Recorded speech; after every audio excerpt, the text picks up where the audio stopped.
Hello, everyone, and welcome to the show. It is Thursday, and it is a special Thursday because of our guest who's going to be coming on a little bit later in about 15 minutes or so. So hold tight. She will be on.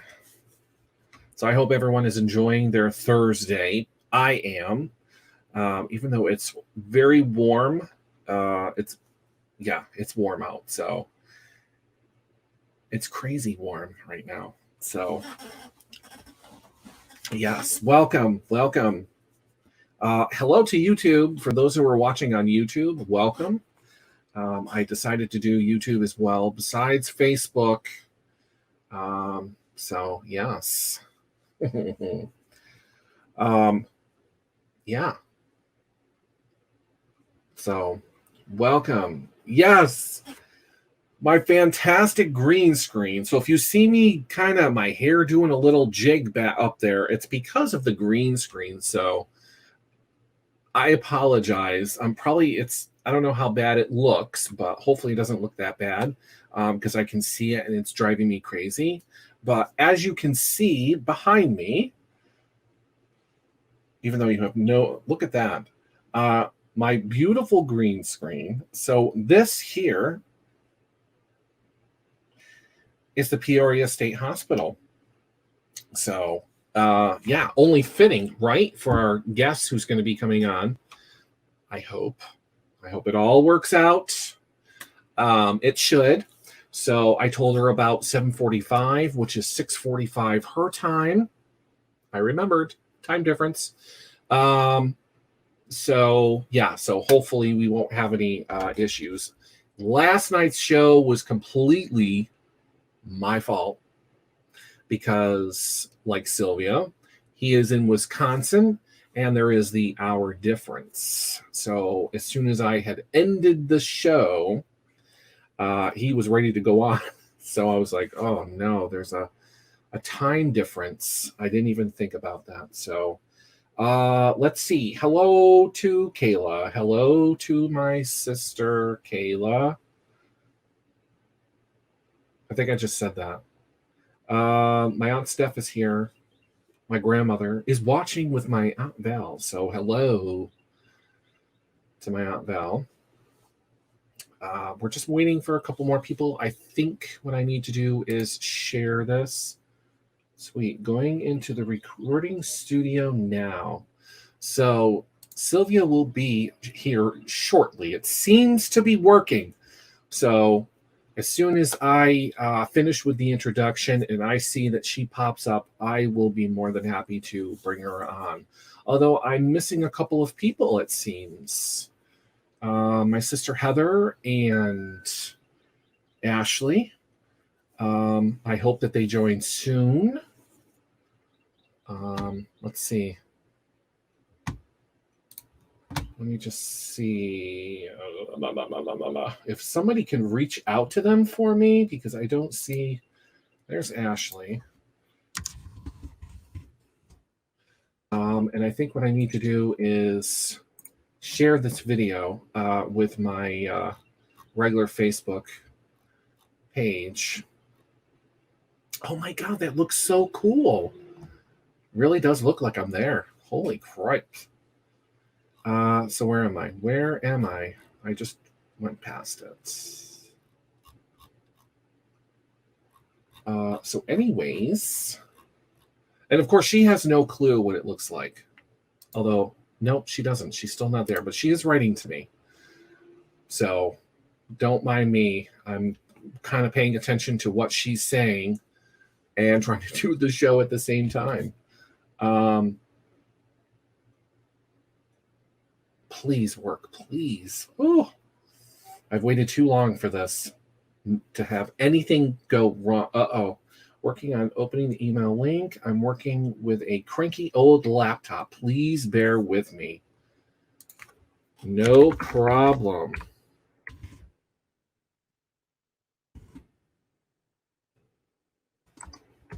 No problem. All right. So while she works on that, I will make sure. I'm losing all these people. Where's everyone going?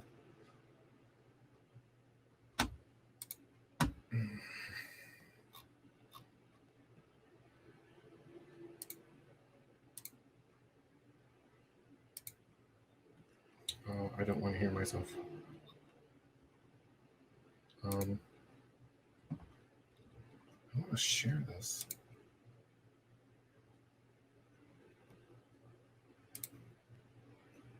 I think I just shared the video, so let's see what happens.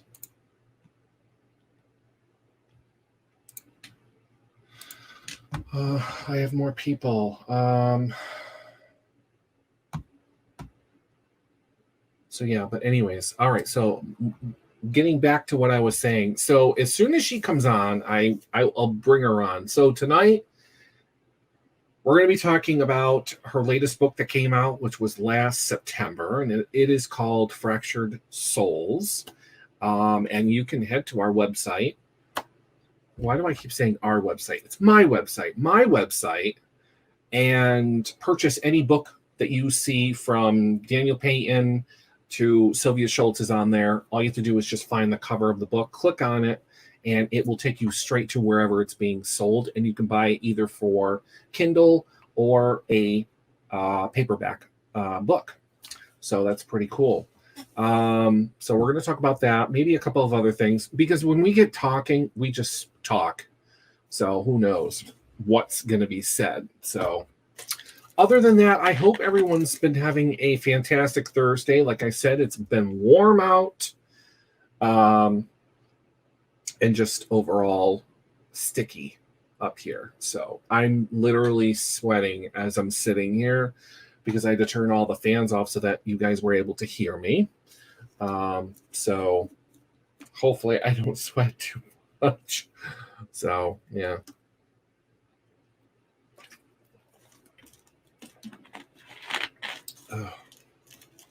Oh, I'm a little bit blurry. So yeah. Cheryl, hello, Cheryl.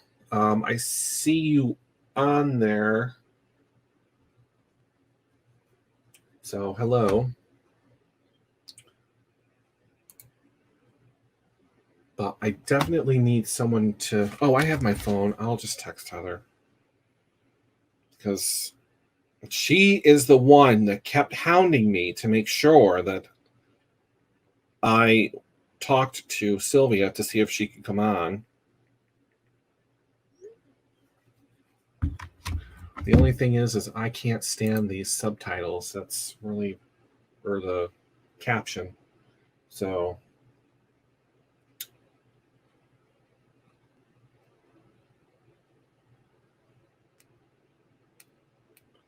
yeah. So welcome everyone. So this is very exciting. I have not spoken to Sylvia Shults in a very long time. So if you haven't already guessed, I know who Sylvia Shults is. Sylvia was a prominent guest on the Brian and Sherry show. She was on multiple times. We've always had her on for our Halloween celebration.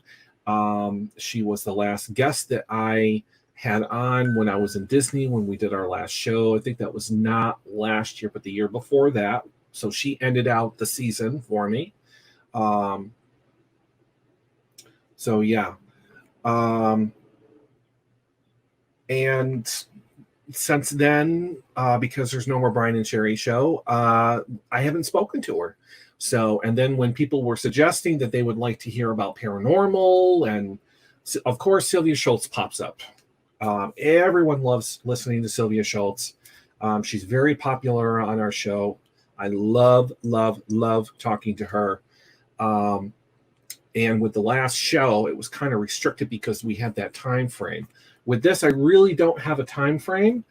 So that's why I decided to start a half an hour early, because she does have another event after technically this show ends.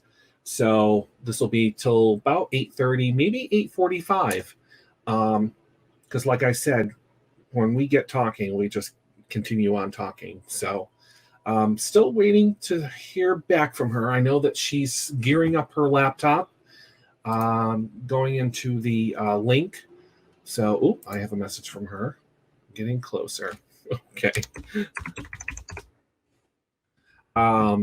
So everything seems to be going okay so far with her. So that's good.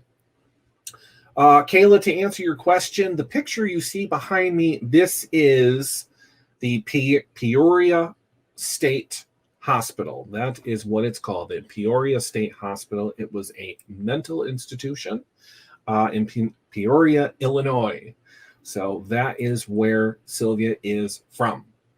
And like I said, Sylvia is an author. She has written many, many books, very good books. So if you're into the whole ghost thing, paranormal, stuff like that, she is your go-to author. Trust me. And I usually say the same thing about Daniel. If you are into fantasy and dragons and wizards and spells and magic and stuff like that, he is your go-to author. So that's why the both of them are pretty much the only authors that are on my website where you can grab the book. However, pay attention, folks, and this goes to anyone that's watching. There will be a chance for you to win a copy of the book, a physical copy for you to read for free. So pay attention. I'll give you more insight on that a little bit later on. So yeah, of your choice. Even better, right? So yeah. I feel like giving things away tonight. So you're definitely at a special show here because it's been very rare that I give things away. So I might as well just tell you while we're still waiting for her. I have about 3 minutes. I don't see her just yet, but I know that she's working on it. So in either to be in the drawing for a free copy of Fractured Souls, which is her latest book, you can go to my website, which is thebrianshepardshow.com. Simple and easy. You will go to the contact page, which is, you'll see the different pages up in the corner. You'll go to the contact page and you'll fill out the form. And at the bottom of the form, it'll pretty much ask you, why are you contacting us? And there will be different options. And I believe the first one is a contest/giveaway. So yeah. Jay, no need to apologize for last night. That was my mistake.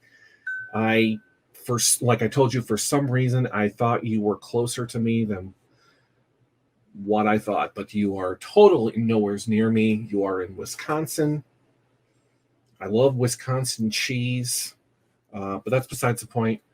So he was an hour technically behind me. So when I thought he was coming on at 8:45, it was actually 9:45 that he was supposed to be coming on. So I feel very, very bad, but we're going to have him on again, or this time have him on and do it the correct way, his time, so I don't feel so bad. So yeah. So thanks for checking in though, Jay. It's good to see you. So yeah. Jay is another, like I said, he is an urban, and I had it all backwards last night too. If you read the posts and stuff, I was wording it wrong.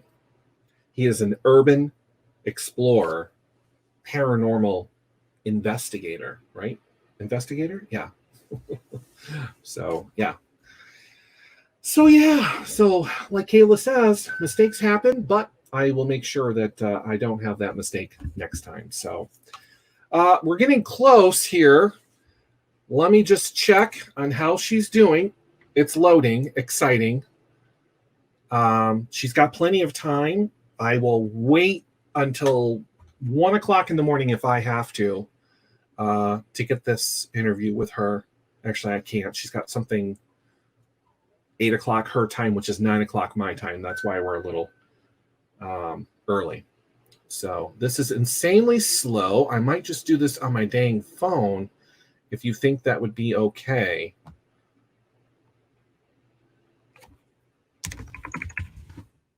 Let me just tell her that you are Okay. You can go live from your phone if that would work best for you.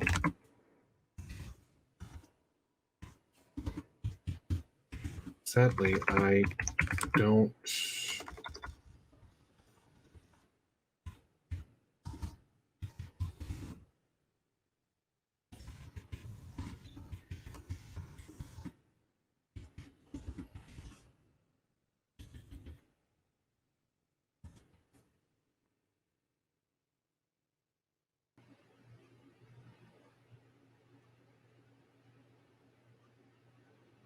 But anyways, let me see. Oh, please work, please. I beg of you. But anyways, other than that, so while we wait and hopefully get her to show up, I just want to check in with everyone. How's everyone doing? I'm going down to 3 visitors. I don't know what's happening here. People are probably wondering where she is. Calm down. She's coming, hopefully. If I have to call her on the show, I will call her. But okay. No rush.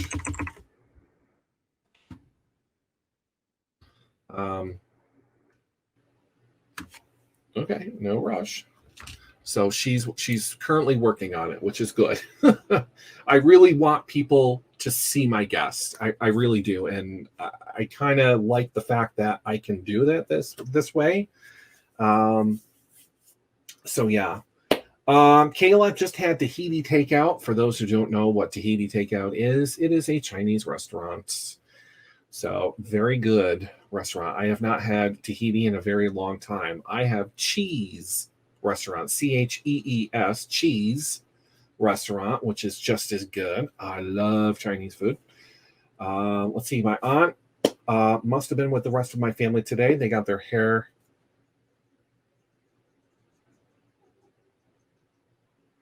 done. So it's Sylvia. I see her. I hope she can see me. She looks frozen though. Uh-oh. Anyways, let me bring Sylvia on to see if this is going to work. So let's see.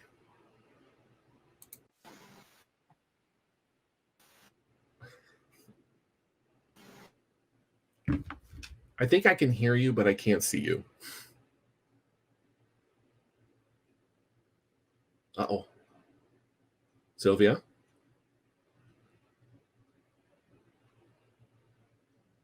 Uh-oh. Oh, no. Uh-oh. This is cool, except you're frozen. Let me get it on my phone. Okay.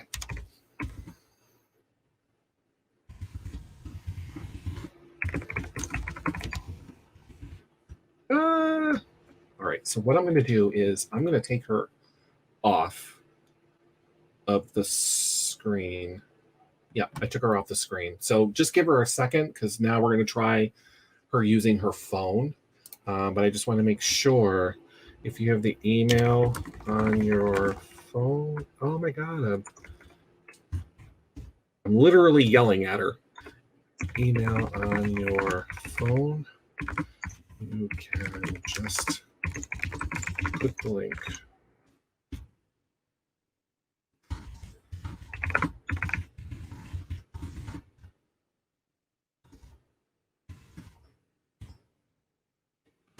Okay. All right. So, anyways, while we wait for Sylvia here, I know I couldn't hear her either. So she says that she was using a older laptop, and she said it was slow. So bear with me. So we have plenty of time. um, so yeah, as soon as I see her pop up, I think what I'm going to do is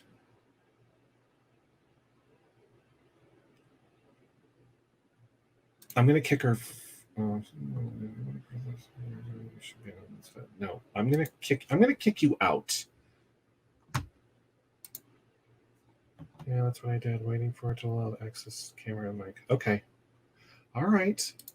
So as soon as she comes on, so I hope that you, even if she's not allowed to come on video, I can still call her.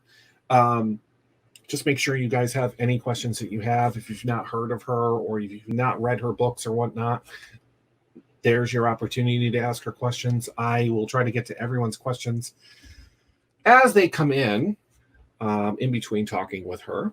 So, yeah. Oh, please work. Please work. Please work. So I know she's writing back. I didn't think that I would have an issue. Uh-oh. See, I have jinxed myself from what I said last night as far as no technical issues. Uh-oh. But that's okay. We will make it work.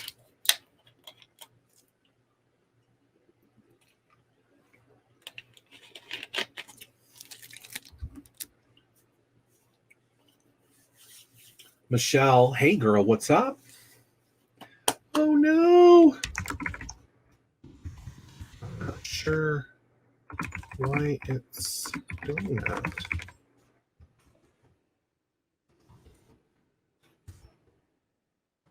Oh no. I'm not sure why it's doing that. Uh-oh. Let me see. Nope, she's still not there. Shoot. Yeah, well, it's here. It didn't go anywhere. So at least you're checking in with me and saying hello. That's the good part. So I am just trying to battle. Yeah, super annoying.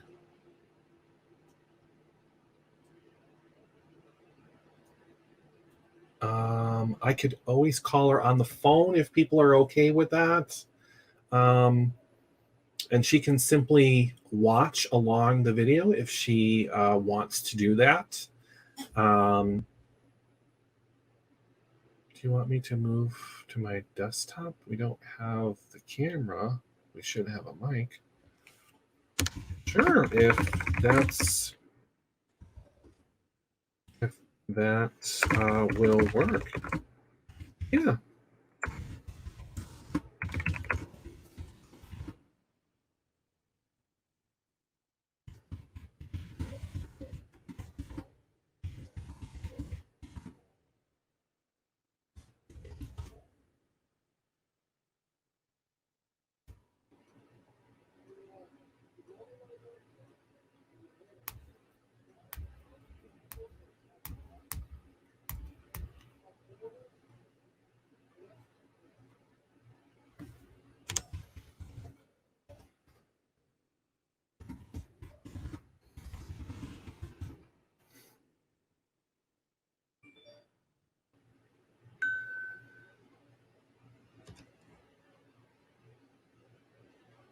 Anyways, I think that I should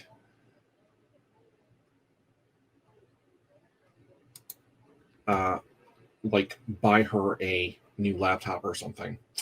Okay, so you will not see Sylvia Shults, unfortunately, and I apologize for that. But you will be able to hear her. She is moving to her other computer that has a mic. So as soon as she connects up, you'll be able to hear her, but you will not be able to see her, which is fine because she's still technically on the show, which is fine. I don't care. I'll take it either way. And I think most of you will agree. So hold tight. She's coming. We're working on it. I'm just, yeah, maybe I should send her a new laptop. But anyways, where is my sister?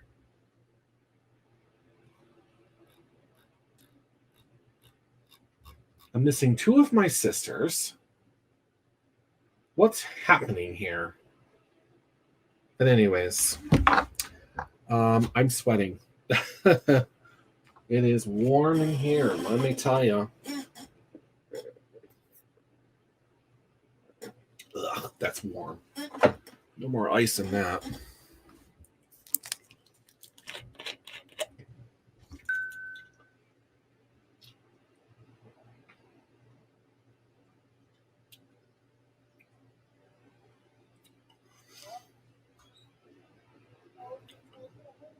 Does everybody like my green screen? Does everybody like the picture back there?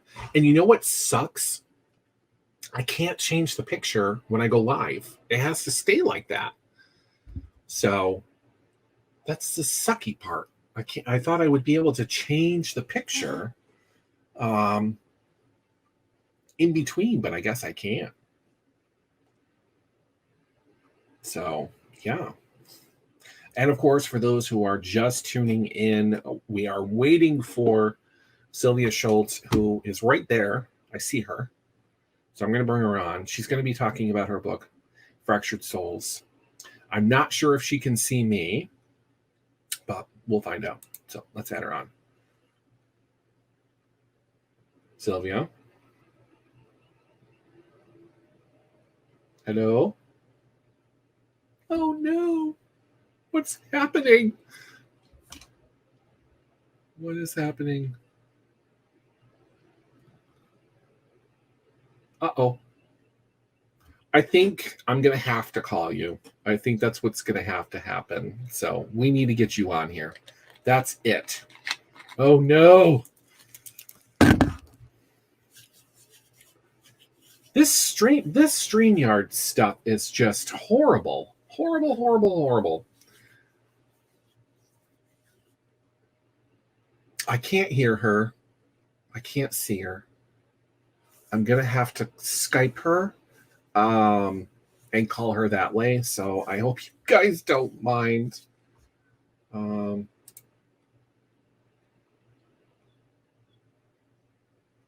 Oh, yes, you can hear me. See, I can't hear you, but I know you're there.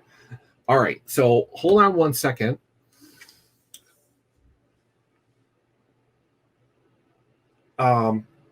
You like my picture, by the way? You like my green screen? Just for you. Look at that. I love that picture. But anyways, I am going to Skype.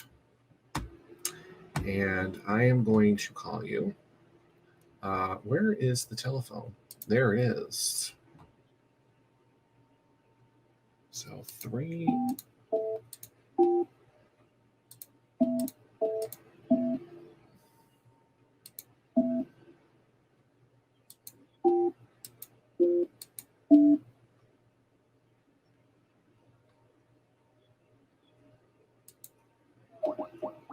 Let's see what happens. Excuse me. Hello. Hello, hello. Hello. Oh my God. Okay. All right. This is weird. It's coming through the computer. Oh. And echoing horribly. Yeah. So it's on the computer and the phone at the same time. Okay. So what you should do is mute your microphone from this. Okay. There you go. All right, so it says mic is muted. Is that better or no? It's still outgoing. It's probably me. It's probably me. Oh. Why is this happening, Sylvia? Why is this happening? I know why. Oh boy. It's lying to me too. It says you're in the show. Everyone can see and hear you, which is obviously a lie. Yeah, nobody could see you. They couldn't hear you either. So I just happened to look over in the private chat here, and I see that you have written me. I'm like, oh my God. So I'm here. Is it a bad echo? Is it okay? It is. Oh no. It's like 2 seconds behind. Okay, so I think what's going to happen is I am going to probably get rid of you off of this. Okay. I know, I'm sorry. That way we So can. what happens from then? I'll just talk to you right on Skype. Okay. All right. So I'm going to get rid of you off of here. Oh no, that's rude. It says kick from studio. Well, goodbye. All right. Now that should be better, right? Yes. Are you still there? I'm here. Hello. Oh no. Jesus. Hold on. Hello. Hello. Wait. Don't hang up. Don't hang Are up. you Don't still hang here? up. Yes. Wait. Oh, I'm here. come I'm on. here. Oh. Are you here? Yes, I'm here. Oh, excellent. I turned the speaker on, so maybe that will be good. I'm going to go into the office because I have a cat trying to sit on my lap. I'm like, no, you cannot sit on my lap right now. I love you, but. All right. Okay. You still with me? Yes, Okay, I'm here. fantastic. I'm here. There's a fan going out there anyway, and it's a lot quieter here in the office. Oh. Oh, I think we are just about ready, and it's still only like 7:01, so that's not bad, right? No, not at all. Okay. All right, Brian, I'm here. I'm ready. Let's do this. All right. Well, everyone has been obviously anticipating this night. They are all here waiting for you to come on. So they were bearing with us while we tried to figure this out. Oh, sweet. Thank you so much for your patience. So, and the questions are already flooding in, just to let you know. Awesome. So, what would you like to tackle first? Fractured souls? Grand. Yeah, let's talk fractured souls. You bet. So this came out September. I believe you were on the Brian and Sherry show last year. We kind of talked about it, but the way we communicate and chit chat on the show, we go way off topic, which is fine. But that's just us. So I think we just didn't talk about it enough. So here's the opportunity, because a lot of people were asking. So what is Fractured Souls? Well, when I typed the end on Fractured Spirits, I quickly realized that people didn't stop having experiences just because I was finished writing a book. People kept coming up to me with stories and experiences, and fairly soon I had enough material for a second book in the series, and I'm very grateful that people shared their stories with me. It's been amazing. And so it's a book of mostly new stories about the Peoria State Hospital and the history and the hauntings and people's encounters there. So it's really been exciting to learn more of the history and more of how the history informs the ghost stories. Awesome. I'll be honest, I haven't read it yet. I own it, but I have not read it just yet. So you're on lockdown here and you have reading material and you haven't availed yourself of that yet? I have been reading a lot of late. So I have been catching up with every book that was either given to me or I bought recently on Amazon. So I'm slowly going through it, and yours is next. I do have to read it.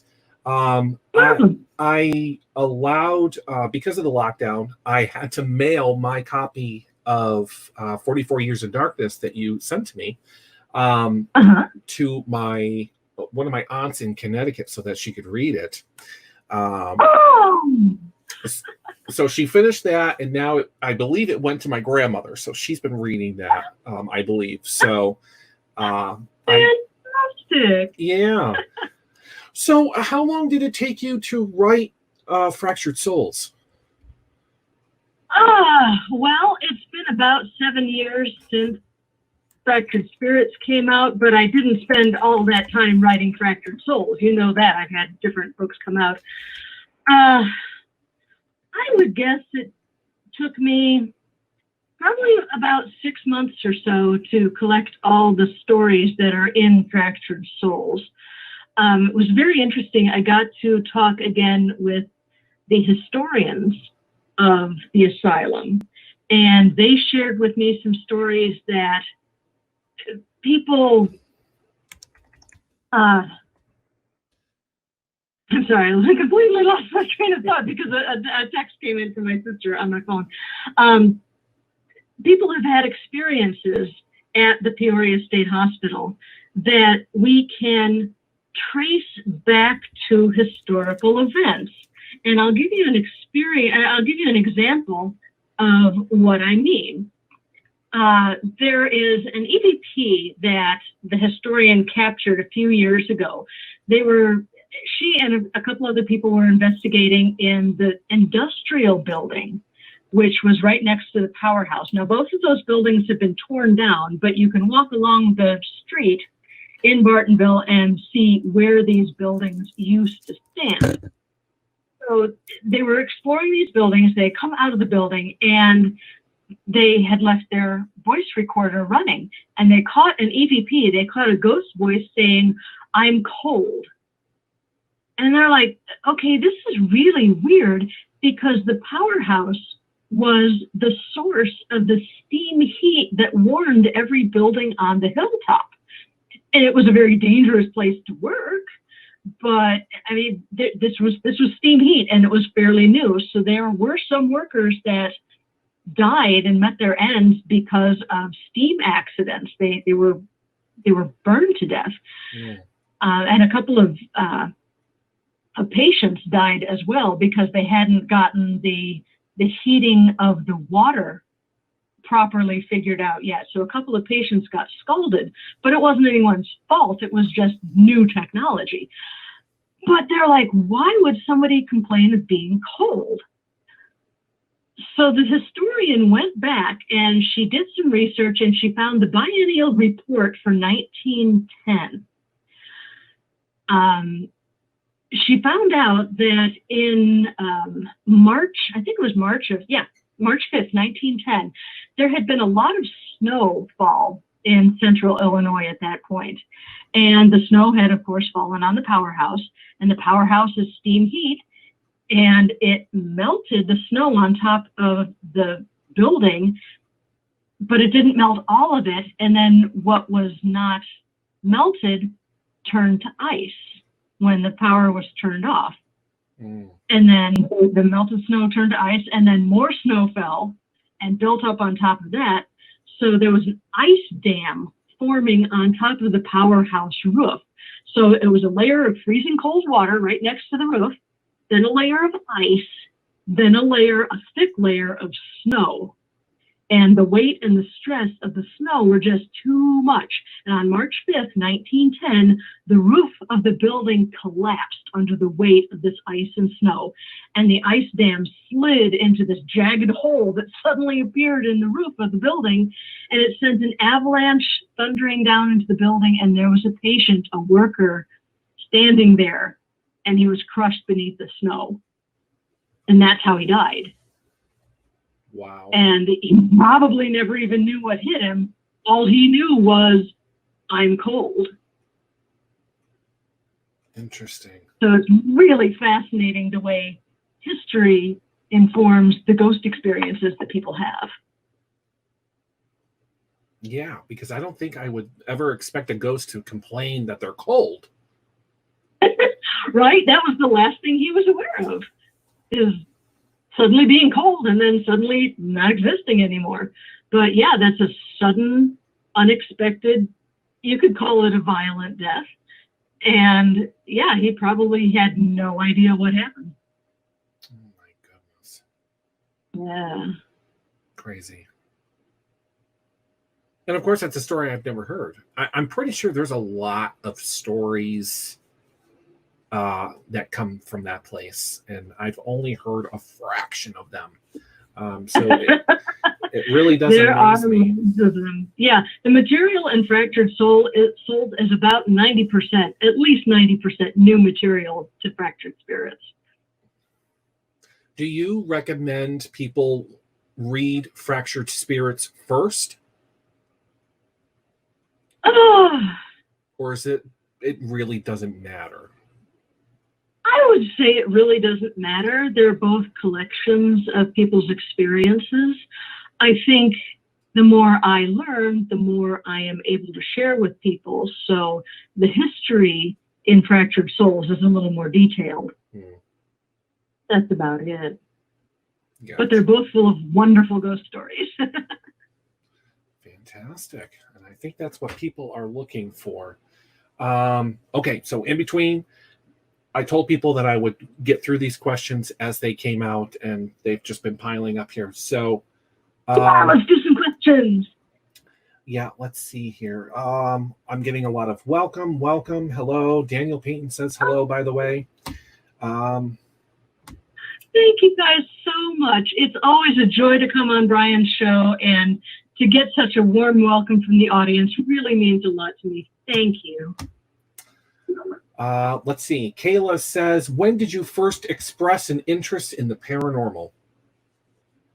Oh, Kayla, I have been obsessed with the paranormal and weird stuff since I was a little kid. I learned to read very young, and I just glutted myself on Grimm's fairy tales and anything I could get my hands on. And when I was a kid, I was terrified of ghosts. I didn't have the warm relationship with the paranormal that I do now, but I was always really fascinated with it. Anything that had weird or strange or mysterious in the title was something that I would pick up and read. So yeah, I've been interested in this sort of thing for most of my life. And then when I got to be a grown-up and got to be a little more discerning in what I read and what I could go out and experience, I decided to focus on the paranormal because it's got so much to do with history. Mm-hmm. That's what brings me to the paranormal, is the historical aspect of it. The fact that these people that we tell ghost stories about, the reason there are ghost stories is because there were people who lived these events that turn into ghost stories. And the historical connection is what really gets my interest going. So no offense to the folks who do the UFOs and the Sasquatch, the Squatchers, and people who investigate the Mothman and cryptids and stuff like that. That's great. You do you, but the paranormal, the ghost stories is where my heart lies. Absolutely. I couldn't agree more. Let's see. How many books have you written? I am currently working on number 7 of the nonfiction. I've written a dozen or so fiction books in one form or the other. And currently working on, I think it's number 7 of the nonfiction, the true ghost stories. Awesome. Let's see here. I know there was another question here. Where is this historical hospital? Oh, the Peoria State Hospital is actually in Bartonville, Illinois. At the very beginning of the asylum's history, it was called the Illinois Asylum for the Incurable Insane. And Dr. Zeller, the first superintendent, said, he went in front of the Illinois State Legislature, and he said, do not tell my patients they're incurable. That's what I'm here to do. So he got the name changed to the General Asylum for the Insane. And then a few years later, just on their own, the legislature decided to change all of the state hospital names. So the state hospital at Bartonville became Peoria State Hospital simply because Peoria is the closest big city to it. Mm. It's about, a 10-minute drive now. It was very close on the streetcar when at the beginning of the asylum's history. So that's why it's called Peoria State Hospital. But it is actually in Martinville, just on the Illinois River, kind of right in the middle of the state of Illinois. Gotcha. Let's see. Daniel, have you heard of an experience where the voices of the dead help solve a crime, perhaps their own murder? Daniel, yes, I have. Oh, I'm sorry. I stepped right over the end of your question. That's okay. I apologize. There have been a couple of incidents like that, and let me remember my history. Now, I may not get the dates and the names absolute for you, but there have been a couple of cases where spirits have come back after being murdered and have been able to communicate with someone to let everyone know that what happened to them. Sharon, the fiction author Sharon McCrum, did an entire book on this, a novel based on a case like this. It was a woman who, please forgive me, I do not have the names of the dates off the top of my head, but there was a woman who married a fellow who her family didn't like, and he turned out to be abusive, and she was married for several years and then died. And her husband was very distraught and helped with the laying out of the body. And the woman's corpse had a thick, high collar on her blouse. And the husband wouldn't let anybody touch the body after it had been arranged in the coffin. And he's like, "Oh, I'm so sorry, I lost my wife, blah, blah, blah." But he wouldn't let anyone look at her. And she was buried. And her mother kept having nightmares in which her daughter would come to her and say, "I was murdered. My husband murdered me." And she went to the authorities, and they exhumed the body and found out that this woman, underneath that high collar that she was wearing, she actually had bruises on her neck. And they found out that she had been strangled by her husband. And it actually went to court. I think that was one of the cases that actually went to court. The man was accused of murder and found guilty because of the marks that he had left on the body that he didn't allow anyone to see. There was another case. Now that particular case happened in I want to say it was the late 1800s, but there was another case much more recently in the 1950s, I believe. There was a young nurse who worked at a hospital and was murdered after she let somebody into her apartment.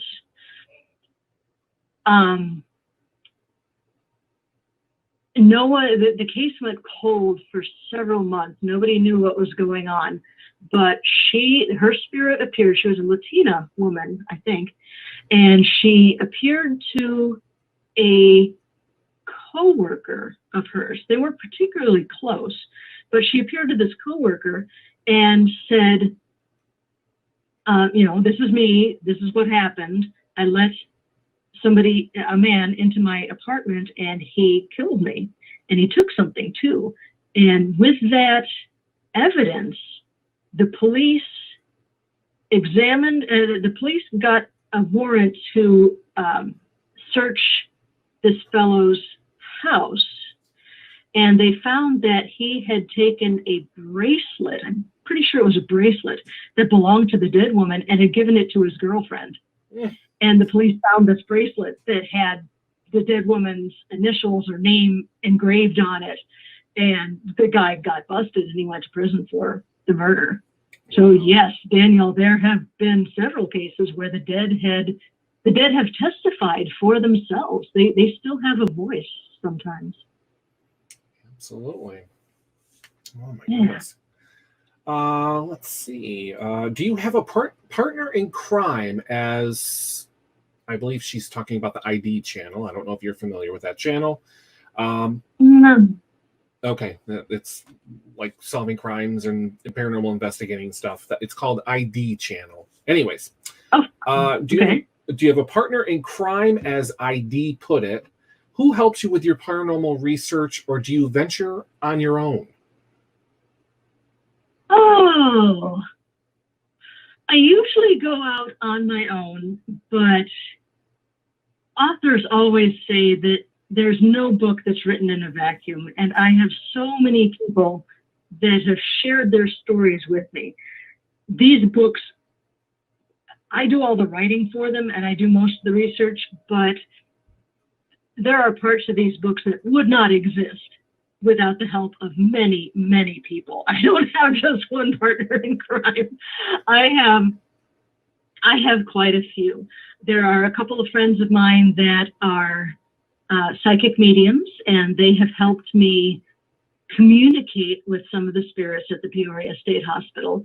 There's a friend of mine, Diane, who is very talented, and she is the one who finally helped me talk to Chris, the boy in the basement. And there's an entire chapter on Chris in Fractured Souls. He says the last year he remembers is 1904, and he died of tuberculosis.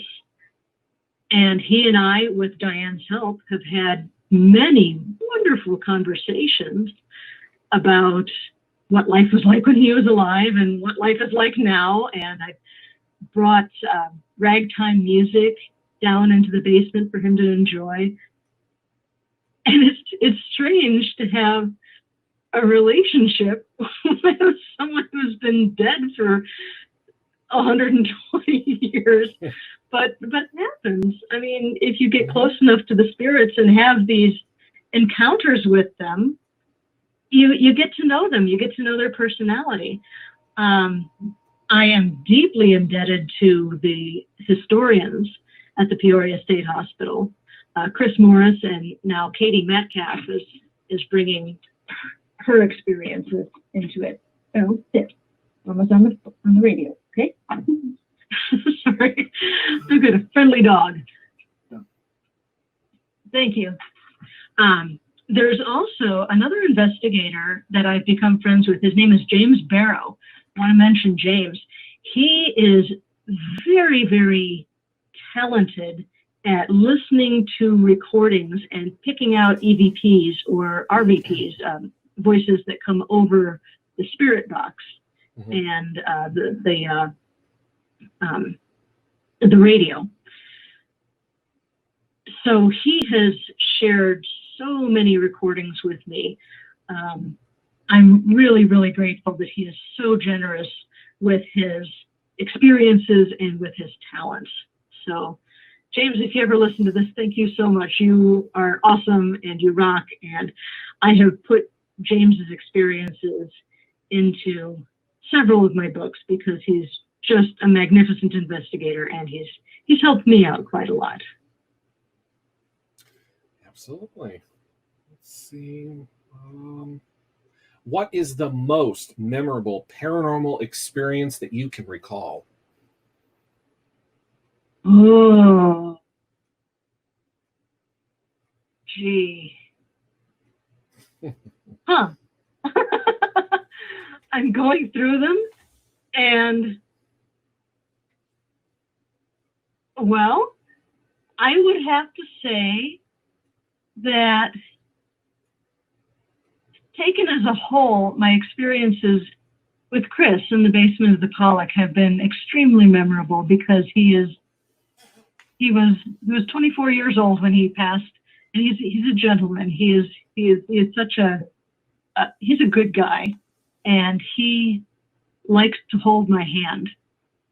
And I'm not sensitive by any means, but I've I still can't tell when a spirit is present in a room, but if I'm in the basement of the Pollock Hospital at the asylum and I hold my hand out, I can tell when Chris is holding my hand because my hand gets a little bit tingly and it gets warm. And that has really been an extraordinary experience to have a psychic medium sitting next to me telling me, yes, there is a ghost that is holding your hand in both of his, and that's why you can feel warmth on the top of your hand and the bottom of your palm. That's why, because this ghost is holding your hand. So that's one of the most memorable experiences that I've ever had. Another experience that I had was at the Villisca Axe Murder House. I was privileged to spend the night there last year, and that was really quite extraordinary. But there was one point in the evening that I was alone. I was not recording, unfortunately, but I was alone in the children's room, the room where the 4 more children were brutally murdered with an axe in their beds. And I was sitting on one of the beds, and there was a bed perpendicular to me facing the door. And I was sitting there in half light. It was just coming on to evening. And I was sitting there just letting the evening unfold around me. And all of a sudden, from the end of the bed right next to me, I heard just a crack, like somebody had broken a branch.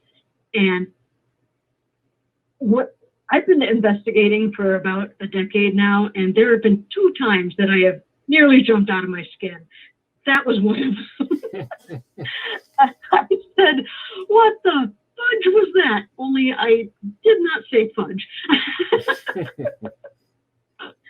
So yeah, that was really amazing to have that happen. I still don't know what it was. It was just a release of energy or something. Something got my attention, that's for sure. Wow. Let's see here. Do you make public appearances about your work anywhere and speak about it? I certainly do.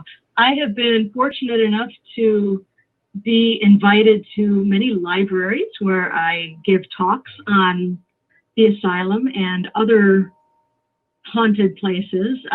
I've got a Lizzie Borden presentation that'll just rock your socks. It's wonderful. I talk with libraries, schools, paranormal conventions. I am going to be doing, I don't have all the information on this yet, but I've been invited to give a presentation June 13th, next Saturday, on cemeteries.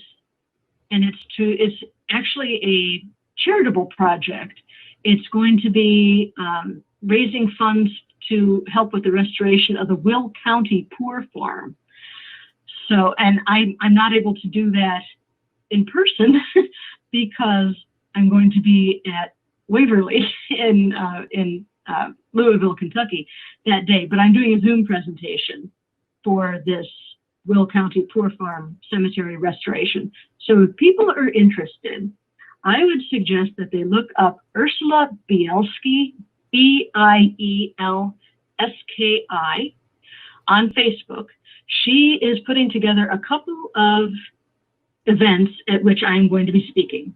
One is this aforementioned Will County charity gig, June 13th.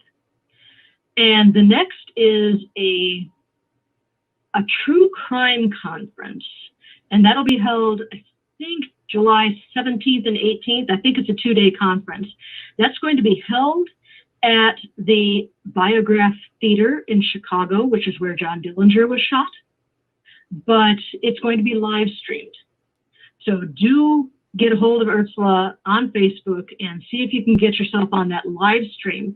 I will be doing 2 presentations at that event, the True Crime Conference, July 7th, I want to say 17th and 18th. I know it's the 18th for sure. I will be doing, since it's true crime mostly and not mostly paranormal, I will be doing my Lizzie Borden presentation. I will also be speaking on a case, a true crime case that happened in the 1880s in Ontario, Canada. Is the multiple murder of the Donnelly family. And oh boy, is that a wild ride. I warned people at the beginning of this, sit down, strap in, because it's going to get crazy real fast. So I'm really looking forward to that. So Ursula Bielski, Facebook, live stream July 18th, maybe the 17th too. It's a true crime conference at the Biograph Theater, and I will be giving 2 presentations via live stream. Perfect.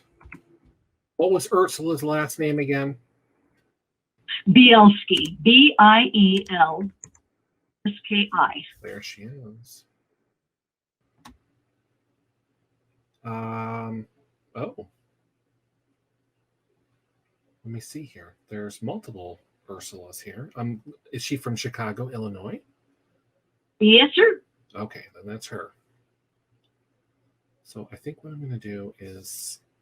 Yeah, she runs the Chicago Hauntings site. That's her site, Chicago Hauntings. Okay, so historian and paranormal researcher Ursula. Okay, here's a page. Okay, so yeah. Okay, I'm going to like and follow this page. That way I can share it with other people. Thank you. Yeah. And I'm going to share this right now. I'm just going to post it. There we go. All right, perfect. Let's see. Let's see if we have any more questions here. Oh, yeah. Let's see. What is the best piece of equipment that you use for your work? And I'm assuming Cheryl is referring to the paranormal investigating. Sure, yeah. Hi, Cheryl. Well, if you talk to investigators and they're all going to have a favorite toy. I am very partial to the spirit box. My husband is a complete skeptic. He doesn't believe in any of this stuff, but he was nice enough to get me a really nice spirit box just out of the blue a couple months ago. So I've been having a lot of fun with that. The spirit box it's a radio that is set up to scan through the AM or FM dial and put out static. This particular spirit box will sense if there's something trying to come through, and it'll pause on that station to let the spirit gather energy to say what it needs to say.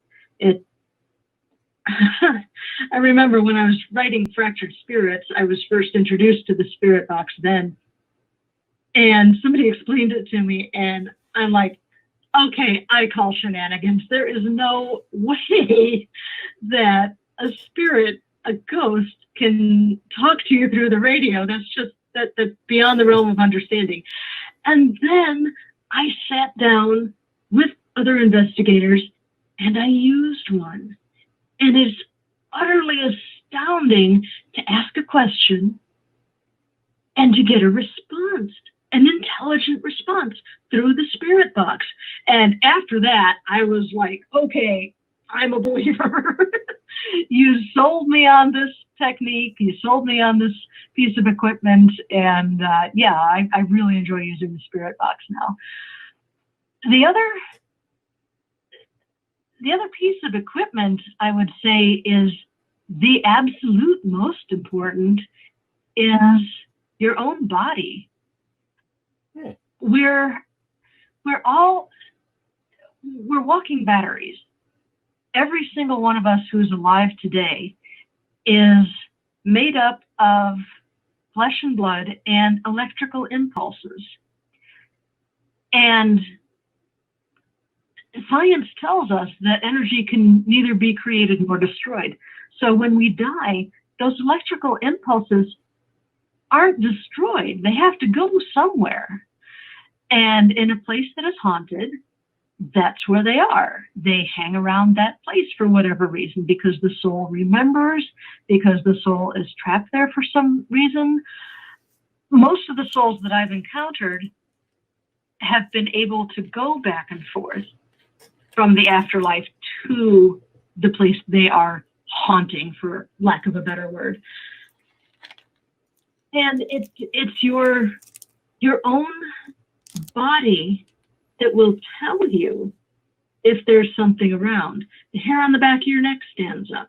You see a shadowy figure out of the corner of your eye. You hear a tap that's not supposed to be there. Your body will tell you if there's extra energy around. Well, I would say that is the most important tool that you can use, is reaching out with your own senses and just being aware of your surroundings. Oh, very interesting. It makes sense, though. It really does. Yeah. Okay.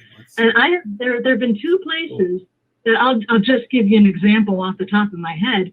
There have been two places that I've been.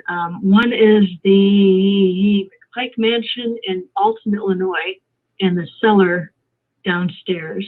And the other is in the meeting room of a fraternal organization in DuPage County that I'm not allowed to tell you the name of it because they're still an active fraternity, but it is very haunted. And I've investigated it a couple times. I've been invited to experience that. So these two places are the only two places so far that I have come across the following phenomenon. You are sitting in the dark, and one's a cellar, the other is an upstairs room with no windows. It is pitch black. You're sitting there with your eyes open in the darkness, and the darkness gets darker. That's the best way I can explain it. I don't know what causes it. And this is another thing that, in the McPike Mansion, they said when a certain spirit, when Mr. McPike shows up, the darkness is going to get blacker. And again, I said, man, I call shenanigans. We're sitting here in pitch black. We can't see our hands in front of our faces. How is that going to get darker? And by gosh, it did. And then I also encountered it at this fraternal organization. And that's the thing. You just got to keep your eyes and ears and sometimes your nose open. You can experience the paranormal through the sense of smell as well. And just be aware of your surroundings. And when something changes, your body will tell you. Wow. I think I remember you telling us about that. And it just, for some reason, I can't wrap my head around how something, I'm pretty sure it's true. I'm pretty sure it does happen. But I think that I would have to experience that for myself. I don't think I've experienced anything like that. So it does, and I can tell you about it, and I can tell your audience about it till I am blue in the face. But until it actually happens to you, you're not going to believe me, and that's completely okay, because I don't believe it when it's not going on. I've experienced this more than once. I've experienced it 3 different times, and it still blows my mind. Oh my Lord! I think it would be something that I would have to experience myself. I'm not saying it's not true. I know. I'm pretty sure. No offense taken whatsoever. Yeah. But yeah, it is. You don't believe it until you experience it, and when you do, you're like, "Whoa, mind blown." Right. Let's see here. Heather, if she comes to North Carolina or somewheres, that would be great. I'd go to see her. I never heard of the Spirit Box, but it sounds awesome. Very cool. Yeah. Kayla is saying, Sylvia, come to Massachusetts! Exclamation point. Kayla, I've been to Massachusetts. It's so fun. I got to spend an evening ghost hunting at the Lizzie Borden house, and it was one of the best experiences of my life. So yes, thank you. Where are you in Massachusetts, Kayla? I won't wait for her to answer. Yeah. I've taken a ghost tour in Plymouth too, and that was very, very cool. So Fall River and Plymouth in Massachusetts is where I've been. Very nice. My aunt has a question. Does she watch paranormal shows that are on TV? And if she does, which one does she like the best?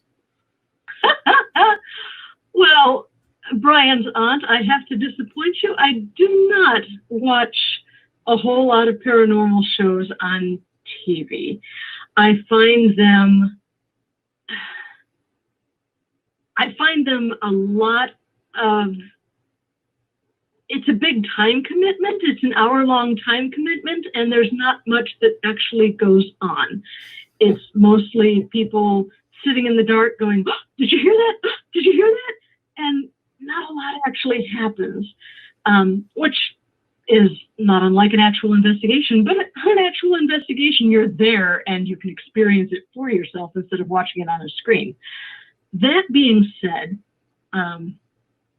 I've watched a couple of the Ghost Hunters episode, and I was actually on one when they did the Peoria State Hospital. It's called Prescription for Fear, if anyone's interested. Blink and you'll miss me, but but I was on one of those shows. And now that I've completely slagged them off, I will say that I do enjoy some of the series on YouTube.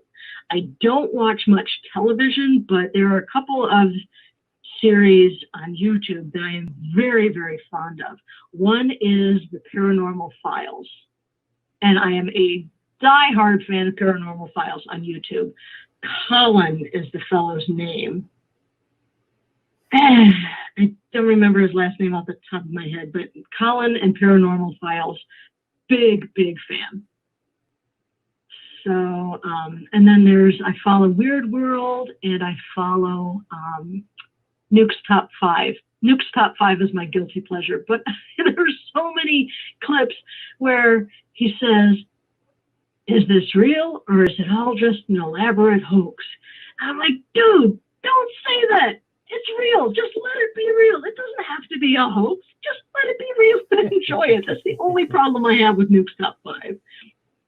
So, but yes, I highly, highly recommend the Paranormal Files on YouTube because they do investigations. They go out to a lot of different places, and they always tell you the history of the place. And you guys have been listening so far. You know that I'm all about the history, and they do a fabulous job of telling you about the history of the places they go, as well as doing investigations. So highly recommended. Mm-hmm. I think that's what gets me is the historical portion of it. So it's nice to know, you know, where they are, what happened, what went on there, and stuff. So yeah, absolutely. Let's see. My aunt watches Paranormal Caught on Camera. Oh yeah. I forgot about Paranormal Caught on Camera. I haven't actually watched that, but I was supposed to be on that show as well, talking about Bookbinder in Cemetery 2. That is also a story in Fractured Souls. So this goes out special to Brian's aunt. Okay, so in Fractured Souls, I talk about the spirit of Bookbinder in Cemetery 2.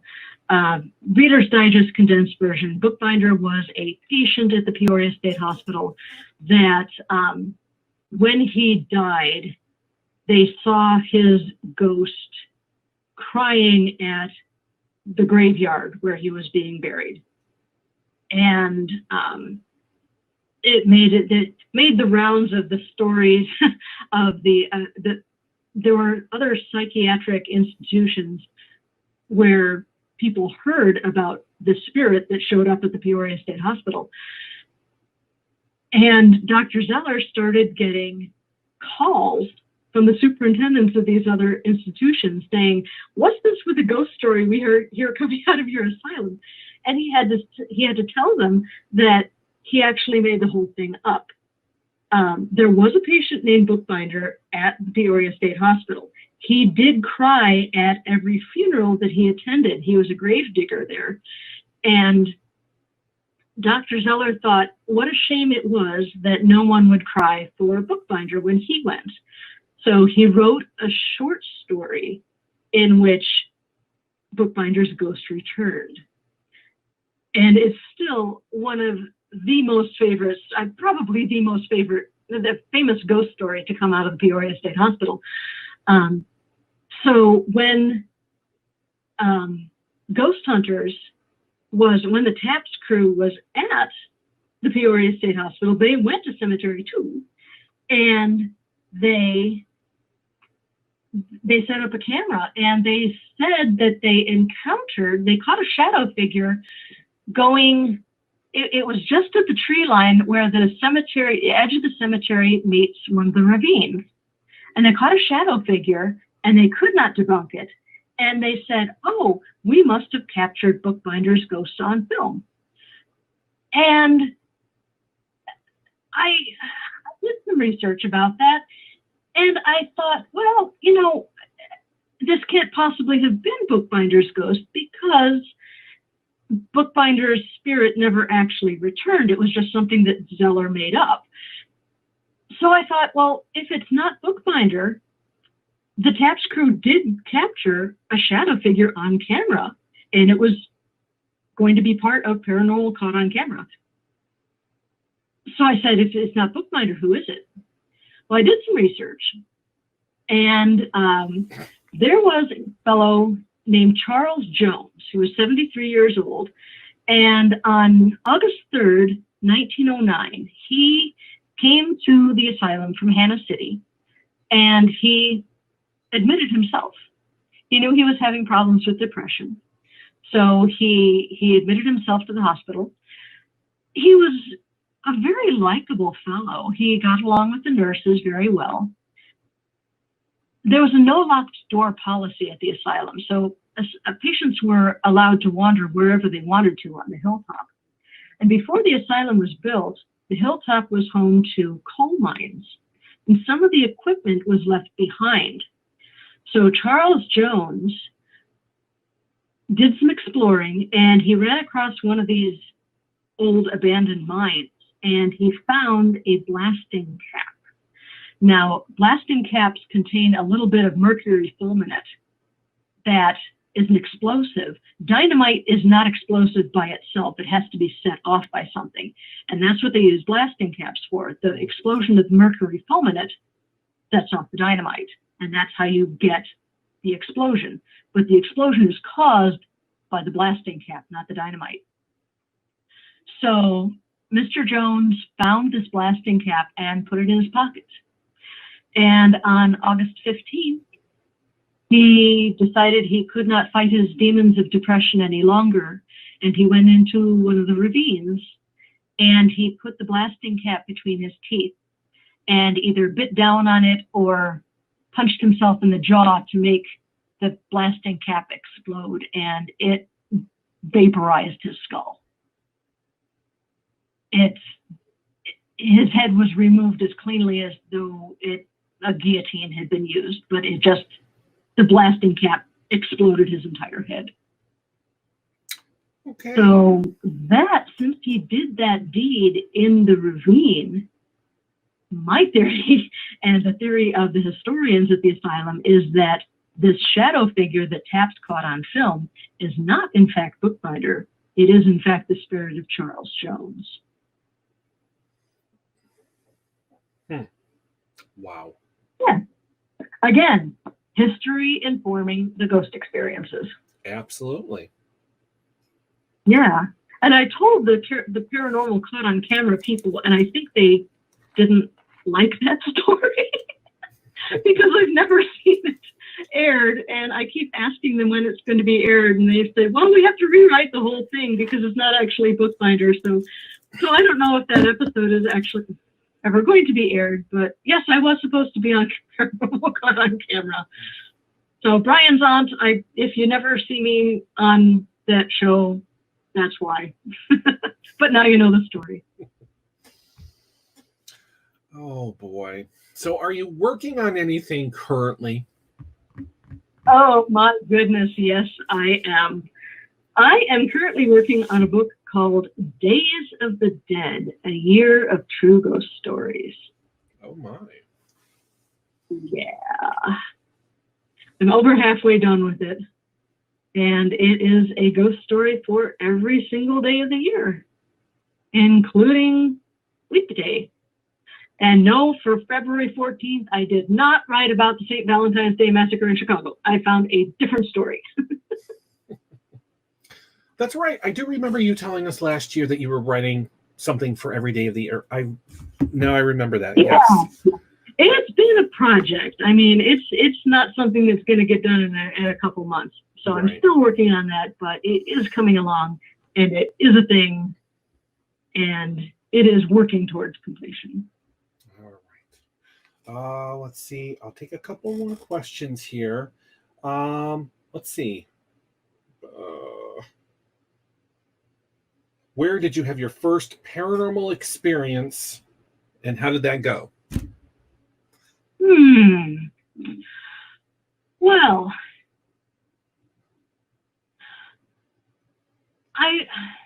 I'll tell you two stories because I'm not exactly sure the first one was actually paranormal. In college, I went to England on a college, like an exchange program sort of thing. Mm-hmm. And I made 2 trips to England in college. One was the exchange program. I was there for 2 months. And then I was also, at freshman year of college, I was there for 2 weeks on a jazz tour. I'm a singer as well. I used to be a singer as well.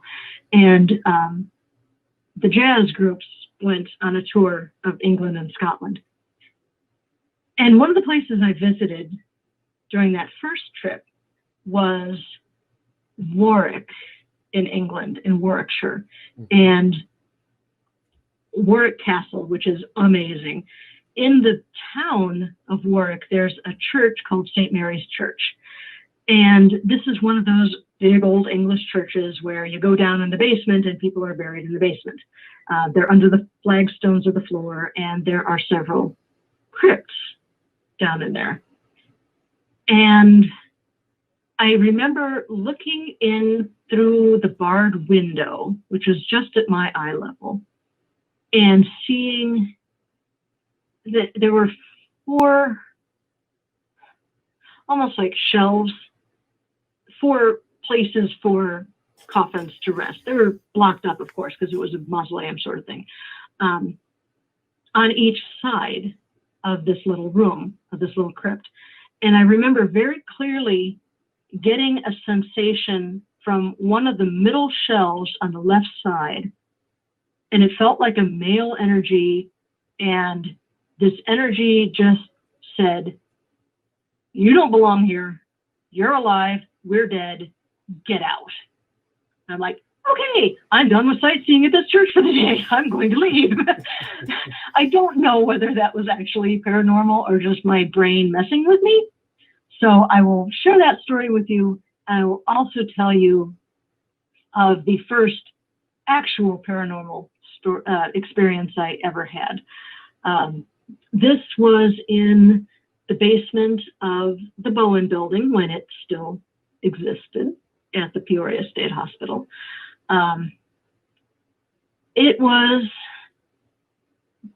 the first time I'd ever been there. It was really one of the first times I'd ever gone ghost hunting or on a tour or anything. And I was with a group of people. It was very, very cold. It was November. We went down into the basement. There were 2 groups taking the tour through the Bowen building that evening. The first group started at the top and worked its way down to the bottom, and we started at the bottom in the basement and worked our way up to the top into the attic. So we're standing there in the basement hallway, and I was completely unfamiliar with the concept of going lights out. And the tour guide explained it. And I have always been afraid of the dark. And that's mostly gone away, but not entirely. And I said, so wait a second, let me get this straight. We're standing here with our flashlights all on, and you want us to turn them off so that we're in complete darkness in a building that we know is haunted. And he says, yes, that's exactly right. I'm like, okay, all right, if this is what one does, this is what one does. But to me, it was like, oh, okay, so there's a swimming pool full of sharks, and you want me to give myself a paper cut and then jump into the pool with the sharks. That's how I felt at the time. But so we went lights out, and I closed my eyes before we turned all the flashlights off. I was kind of seeking darkness on my own terms before all the flashlights went out, and we were in total darkness in a haunted basement, standing right outside the morgue. So we were standing there, and we were all grouped together at one end of the hallway. And as we were standing there, from the other end of the hallway, I heard a very strange noise. It sounded almost like the coo of a pigeon, but it had a human element to it. It sounded like, and I jumped, I gasped, I said, and the guide said, are you okay? I said, yeah, I'm fine. And then we turned the flashlights back on, and we were continuing to explore the basement. And I went up to the guide and I said, sorry for startling like that, but this is what I experienced. I heard something down the hallway where no one was. And he looked at me very seriously and he said, I heard that sound too. So that was my first true paranormal experience.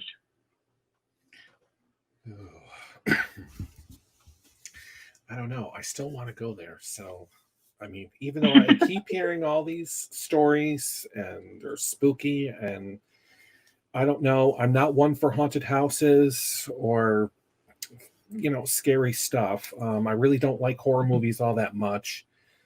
But something I don't either. I don't like jump scares. No, I don't. I go to the haunted house at the Pollock Hospital just because it's friends of mine doing it. Right. But just general haunted houses in general, I'm not a fan. Yep. So yeah. I hope. The plan is, and as far as I know, I have been given the okay to hopefully travel next year. I know I want to do it next year.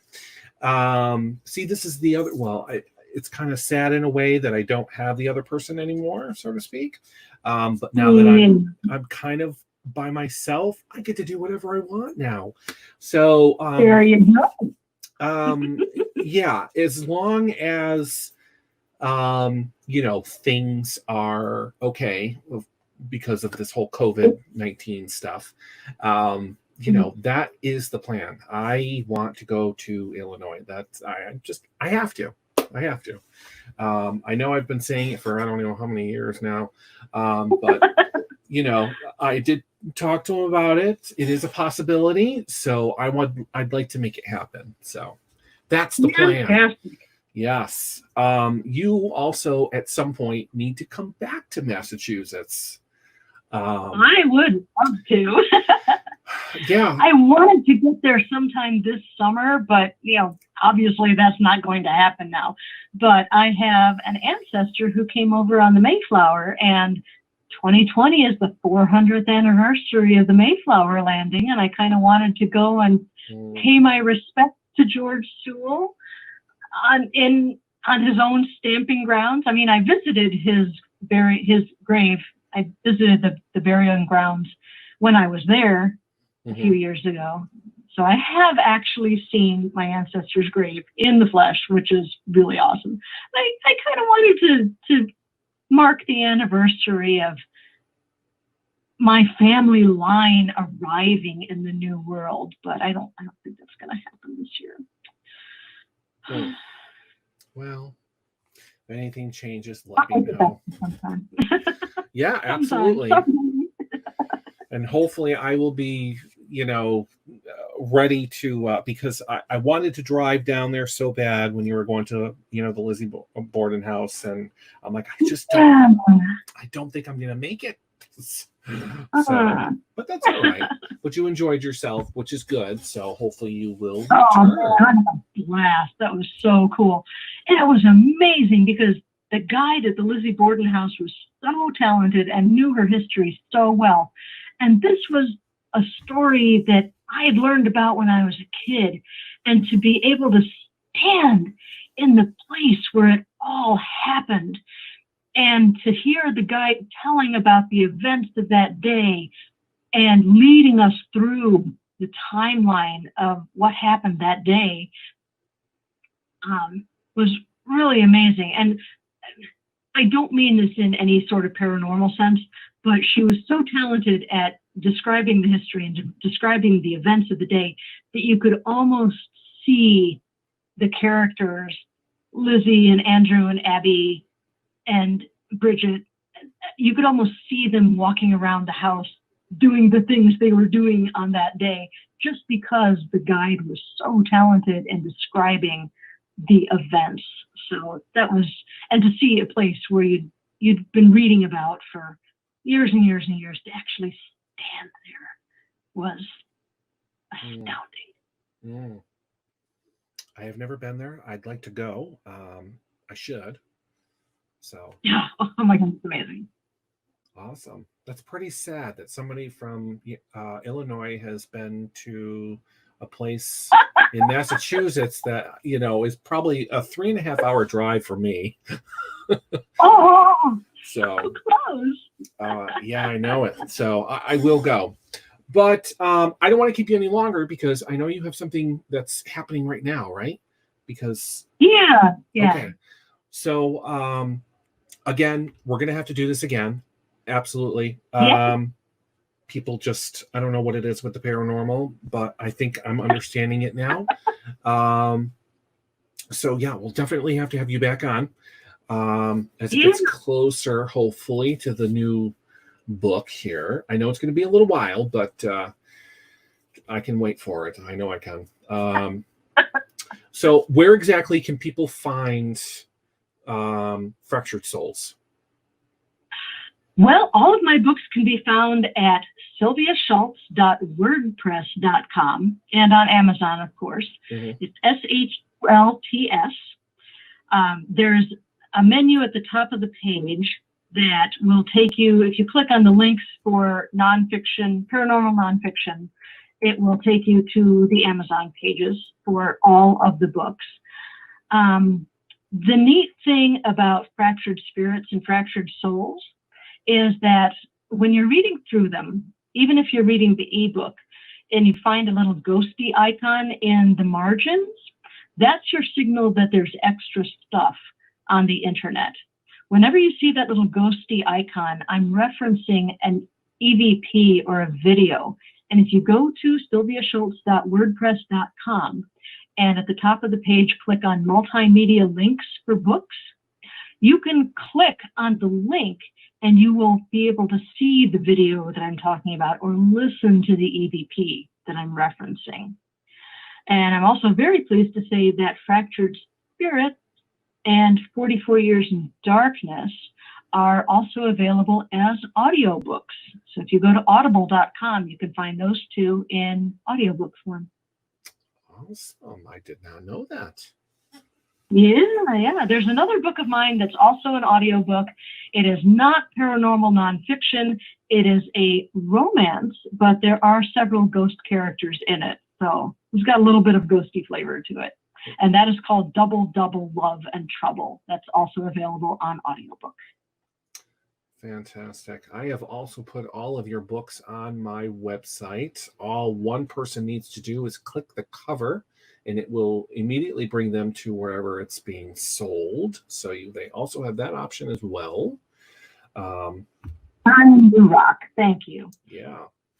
So, all right. Well, I'll let you get to your next event there, your Okay. your radio show there. But I want to thank you for coming on. Even though it didn't work as planned, it still worked out.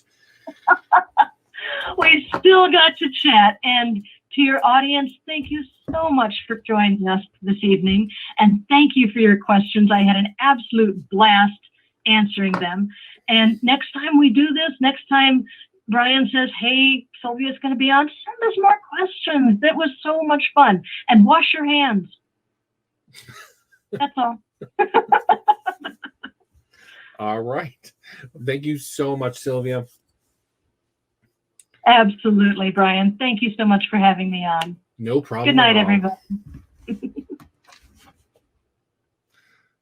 All right, everyone. There you have it. So I know that people have been waiting for the longest time for me to reach out to her. I know it's been a while, but I know she's been busy writing. So, but there you are. She came on. She answered your questions. I know that there was some questions on there that I did not get to, and I apologize. I was trying to get to them as fast as possible, but sometimes it takes me a minute to kind of scroll through and get to those questions. But there you go. So for the next time she comes on, hopefully you'll remember your question, or by then you'll have new questions for her, because as you know, she's going to be coming back on. So I love talking to her. I love having her on. And you can now clearly see why. So she's just amazing. So don't forget, there is that chance to get a copy of Fractured Souls. But you need to go to my website, thebrianshepherdshow.com, go to the contact page and fill out the contact form. And one of the options is that you are submitting for the contest and giveaway for that book. It is a physical, actual copy of Fractured Souls. So a couple of people could be getting a book or two. Yeah, and I think what we will be doing next is I'm pretty sure I need to have Daniel Payton back on at some point, and we'll probably do the same thing with his latest book, Dragon Wand series, if anyone is interested, or even the last Earth's Last Starship. Don't forget, that's going to be 99 cents on Amazon. And like she said, you can buy all of her books on sylviashults.wordpress.com, or you can go to my website, like I just said, which is, and I will find it for you. I love how I have all these types of things here. Where are they? Oh my Lord. I'm getting... Oh, everyone's going to my website. I can hear it chiming and going off. Good. Fill it out. That way I know that you're interested in reading the book. I have no idea what happened. But anyways, thebrianshepherdshow.com, all of Daniel's books are on there. All of Sylvia Shults' books are on there as well. So all you have to do is just find the cover of the book, click on it. It will bring you to either Sylvia's site or Amazon, either one. So make sure that you check it out. That is it. I have to go because I'm sweating. It's very hot in here. And I think my fantastic green screen here is like just entrapping all the heat. So that is it. Enjoy the rest of your week. I will see you maybe tomorrow for another paranormal investigator. Jay Rittler would like to try again tomorrow because yesterday's show did not work. So we're going to try again, I think. So I will be in contact with him. So thank you so much for watching, being patient, and talking with Sylvia. So she never disappoints. So that's the good thing.